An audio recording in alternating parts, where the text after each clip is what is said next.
तो अच्छा, चिराग को भी बिहार से कंसर्न कम रहता है, दिल्ली वाले राजनीति करते हैं। उनको धीरे धीरे ये समझाया जा रहा है कि तेजस्वी के समानांतर आप ही का फेस है जो बिहार में चल सकता है। उनको ये नहीं समझ में आ रहा है कि एक तरफ उनके जो सबसे बड़ा एलाई है बीजेपी, वो कह चुका है, उसके जो सबसे बड़े नेता हैं अभी नरेंद्र मोदी प्रधानमंत्री कह चुके हैं कि बिहार में नीतीश कुमार के नेतृत्व में ही बिहार एनडीए चुनाव लड़ेगा। सीट लेनी है कि आपकी मंशा सीएम बननी है, कि आपकी मंशा तेजस्वी के साथ जानी है, कि आपकी मंशा जनसुराज के साथ जाके एक अलग एंगल बनाना है, तो अब ये तो अब बताएंगे चिराग जी। लेकिन मुझे लगता है कि थोड़ी सी भी समझ होगी चिराग को तो अपने बहनोई को समझाएंगे कि कम से कम मुख्यमंत्री मुद्दे पर तो वो कम से कम ना बोलें। नमस्कार, आप न्यूज़ फाउंडेशन देख रहे हैं। मैं हूं आपके साथ वंदना। बिहार में इसी वर्ष विधानसभा का चुनाव होना है। भले ही एनडीए के द्वारा यह कहा जा रहा हो कि मुख्यमंत्री नीतीश कुमार के नेतृत्व में ही चुनाव लड़ेंगे, लेकिन उन्हीं के सहयोगी दल हैं चिराग पासवान, जिनकी पार्टी, जिनके समर्थक यह बता रहे हैं कि बिहार का अगला मुख्यमंत्री चिराग पासवान होंगे। लेकिन जब जब मुख्यमंत्री नीतीश कुमार के कार्यशैली और नेतृत्व पर सवाल उठा है, तब तब मुख्यमंत्री नीतीश कुमार कुछ बड़ा फैसला लिए हैं। इसी विषय पर हम बात करेंगे बिहार के सीनियर जर्नलिस्ट इंद्रभूषण कुमार से। कैसे देख रहे हैं? ये आप देखिए, जो चिराग के साथ जो भी रहते हैं उसमें एक दो व्यक्ति को छोड़ दें, बिहार लेवल पर वो हुलास पांडे हैं या फिर राजू तिवारी हैं, जितने नए लोग जीत के हैं सब लोग नॉन पॉलिटिकल हैं। कोई किसी भी पॉलिटिकल फैमिली से कोई नहीं रहा है या पूरे बिहार के पॉलिटिक्स का पूरा ज्ञान भी नहीं है। उनके पांचों सांसद को देख लें, उसका वो जो उनके बहनोई हैं वो उसको लीड कर रहे हैं, वही आजकल लोजपा चला रहे हैं। तो अच्छा, चिराग को भी बिहार से कंसर्न कम रहता है, दिल्ली वाले राजनीति करते हैं। उनको धीरे धीरे ये समझाया जा रहा है कि तेजस्वी के समानांतर आप ही का फेस है जो बिहार में चल सकता है। और नीतीश जी का स्वास्थ्य खराब है या फिर अब जदयू कमज़ोर हो रही है, जदयू आगे मिट जाएगी, इस तरह कई तरह की भ्रांतियाँ फैला के कि उसके बाद क्या होगा, फिर बीजेपी को आप ही को आगे करना हो। तो आप पहले से ही अपना फेस को उस लायक बना के रखिए कि तेजस्वी के विपक्ष में आपका फेस आगे जाए।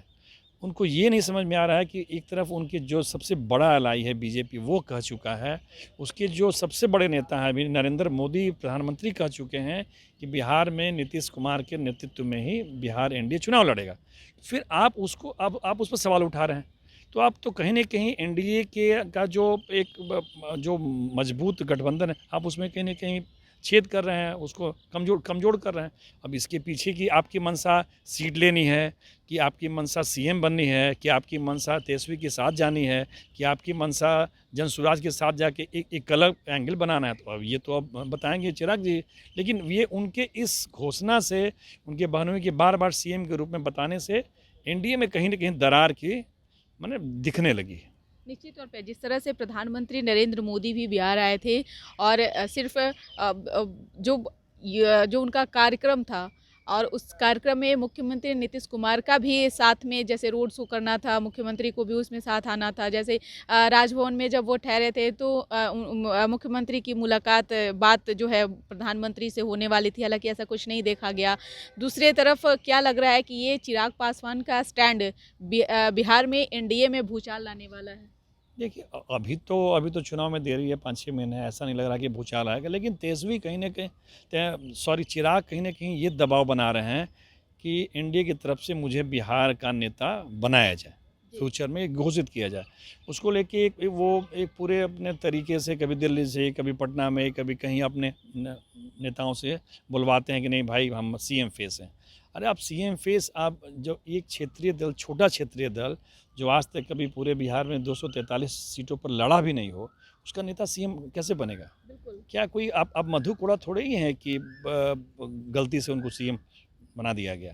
तो ये सोचना पड़ेगा, जो जिस पार्टी की क्षमता ही 30 सीटों की है, 35 सीटों की है, वो आदमी बोले कि मैं सीएम बन जाऊंगा, तो ये तो कैसे, क्या सोच है, इसके पीछे का क्या लॉजिक है भगवान जाने। लेकिन कहीं ना कहीं उनके इस पूरे ये रणनीति से एनडीए में कहीं ना कहीं उसमें दरार पैदा हो रहा है। निश्चित तौर पे। लेकिन आपने ये भी देखा होगा सर कि जिस तरह से 2020 में जब वो बागी होकर अलग चुनाव लड़े थे तो मात्र उनके एक विधायक थे, और फिर वो आगे चल करके जदयू में शामिल हो गए थे। लेकिन नुकसान जो है जदयू को हुआ था 2020 के चुनाव में।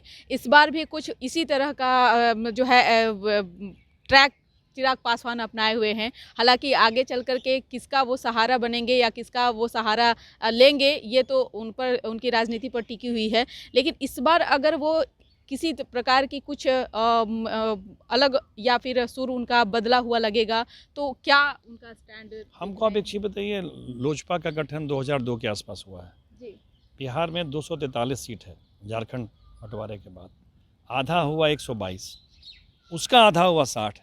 क्या कभी लोजपा ने 60 सीट भी जीता है? एक चौथाई भी? ठीक है, आप कभी कभी लड़ लेते हैं 150 पर, 200 पर, लेकिन कभी जीत पाए हैं? आपकी संख्या 20-25 से आगे कभी बढ़ी नहीं है। तो किस बिना पर आप बोल रहे हैं कि हम मुख्यमंत्री बनेंगे भाई? किस बिना पर? बीजेपी ने जब बनाया नीतीश कुमार को मुख्यमंत्री, तो उनके 60-70 एमएलए हुआ करते थे। जी बिल्कुल। बाद में जदयू का भी ज़्यादा हो गया, बीजेपी कम, लेकिन फिर भी इस बार भी जब बनाया तब भी वो पहले से बोल चुकी थी कि हम इन्हीं को सीएम बनाएंगे। 45 आया, तब भी 45 आया था। अरे आपका तो 20-22 से ज़्यादा जीता ही नहीं है। तो किस बिना पर आप बोलते हैं सीएम बनेंगे भाई? वो समझ में नहीं आता है। बिहार की राजनीति में 4 बड़ी पार्टियां हैं, कांग्रेस है, राजद है, भाजपा है, जदयू है। ये बाकी किसी पार्टी का क्षमता नहीं है कि वो आधी सीट पर भी चुनाव लड़े। अब इसके पीछे का इनका लॉजिक, या तो ये चाह रहे हैं कि हमको फ्यूचर का नेता घोषित कर दे एनडीए, या आप चाह रहे हैं कि जन स्वराज के साथ जाके हम एक तीसरा कोना बनाएं। अब क्या चाह रहे हैं वो तो बताएंगे वही, लेकिन उनके इस पूरे ड्रामे से, इस पॉलिटिकल ड्रामे से और अरुण भारती के बार बार कहने से ये ज़रूर मैसेज जा रहा है कि आप चाहते हैं कि एनडीए कमज़ोर हो। तो लगता है कि अगर इस तरह का अगर कुछ राजनीति अंदर खाने में खिचड़ी पकती है एनडीए के, तो फिर से मुख्यमंत्री नीतीश कुमार स्टैंड लेंगे? देखिए, अभी मुख्यमंत्री के एनडीए में ये स्थिति है कि मुख्यमंत्री एक बार पीएम नरेंद्र मोदी को फ़ोन कर दें तो चिराग पासवान की जो केंद्र में नौकरी है ना मंत्री वाली, वो चली जाएगी। एक बार मुख्यमंत्री अगर ढंग से फ़ोन कर देंगे कि चिराग को हटाया जाए, तो अब शाम में सुनिए कि चिराग मंत्रिमंडल से बाहर हो गए। यही औकात है चिराग की। फिर भी वो अब लगे हुए हैं। तो अब जो उनके जानकार लोग बोलते हैं कि फिर बीजेपी 20 वाली, अरे 20 वाली भी रणनीति बीजेपी क्यों करेगी भाई? अगर बिहार में सत्ता में आना है तो फिर तो दोबारा एक ही काठ की हांडी बार बार थोड़ी चढ़ती है। एक बार हुआ आप हनुमान बने, क्या बने, फिर भी आपको एक सीट आया, वो भी एक सीट, वो भी जाके जदयू में शामिल हो गए। अभी आपकी एक भी विधायक नहीं है। एमपी आप नरेंद्र मोदी के नाम पर, कभी सोनिया गांधी के नाम पर आप जीत जाते हैं 4-5, लेकिन कभी तो ऐसा नहीं हुआ कि आपका एमएलए 60 जीत गया हो, 50 जीत गया हो।